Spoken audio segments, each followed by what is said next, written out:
بەخۆی ئەوە 1 لتر ژەهری وەی 10 ملیۆن دلار زیاتر دەکاتن. ئێستا مارەکمانی نابوو تقریبان 45 کیلۆ 50 کیلۆ بە 3-4 نەفەر هەڵ نەدەژیرە. لە پێشوودا خەڵک خۆی لادەدا لە بەرامبەر ئاژەڵە ژەهراویەکانی وەکو دوو پشک، بەڵام ئێستا بە پێچەوانەوە ینی هاوڵاتیان دوو پشک دەکڕن بۆ جوانی لە ماڵەوە دایدەنێ.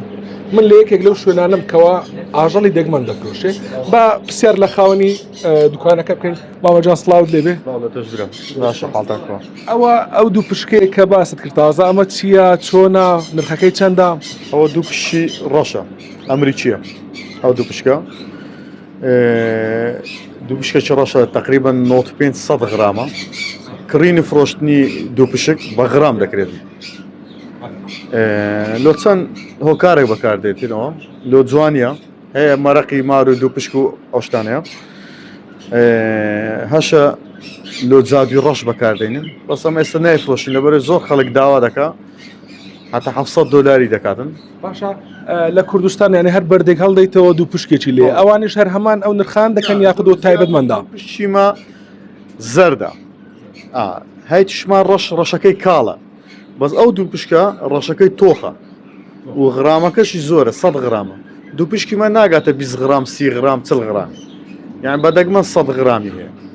باشە ئەو نرخ هەر ئاوا دانراوە یاخود داواکاری هەیە؟ داواکاری هەیە زۆر ئێستا ناوبانگ نەفەری ناوبانگ گۆرانی بێژە بۆ داوای کردیە بەس ئەمە لەو کاتێک کە زانیتمان لۆ شتی سەحر و شتیوا بەکاردێن نەمافرۆشتە بەخۆی ئەوە 1 لتر ژەهری وەی 10 ملیۆن دلار زیاتر دەکاتن لۆ عیلاج و لۆ دەرمان لۆ شتی زۆر شتی باش بەکاردێن و لە عینە حالەتیش لۆ سەحری بەکاردێنن لە عینە حالەتیش لۆ هەیە حەزی لە مارە لە تو پشکە لە ماڵی بەخێ بکات. تەمەنەکەی دیارە مەسەنە تەمەنی چەندە ئەمەیان بەخۆی بە وەرز دەگۆڕێتن هەیە وەرز و وەرز دەمریتن هەیە 3 ساڵ 4 ساڵ دەژی بەس ئەوە هەتا 3-4 ساڵی دەژیتن ئەو نەوع دوو پشکە. یعنی ئێستا ئەگەر ئەمە بمرێ 700 دلار زەرەرێتەوە. والله حیواناتی هەروایە ئێستا ئەو بەچکەی هەیە ئەو بەچکەمان لێ وەرگرتیا ئەوەش بمری بەدی لێ هەفتەش بەچکەی لێرە کردبوو بەس ئەمە زانیاریمان لەسەوەی نەو کە بەچکەکانی دەربینین بەچکەی خۆی خواردەوە یەک دانەمان لێ دەرهینەوە لەوانە یان ئیسفادەی هەیە ئیشی حیوانی هەروە ینی مردنی تێدایە و قازان چی تێدایە ما بێت تیمسا و مار و ئەوانەش لێرە هەیە ئێستا تیمساحمانەیە تقریبا مەتر و هەفتە ماڵیە ئەوە لۆ حەدیقە حیوانەتێکی دابینمان کردی هەتا جێی چارەکەن لێیان دەنێرین. مارمان هەیە بۆ ماڵەوە خەڵک دەیکڕێ مار بەڵێ مار بەس تیمساح ئەمە نافرۆشن ئینسانی برین ئەو تیمساح گەورانە لە نەفەری شخصی نافرۆشن لەبەری تیمساح مەترسیدارە بە لەبەرەوەی تووشی کێشە نەبین حەزمان لێ نەبرێنە ئیلا لۆ حەدیقە حیوانەتەوانە بەس مار ئاسایە مارمانێ 2 مەتر و نیوە 3 مەترمانەیە هەتا 5 مەترشمانە لە حەدیقە حیواناتمان نادێت.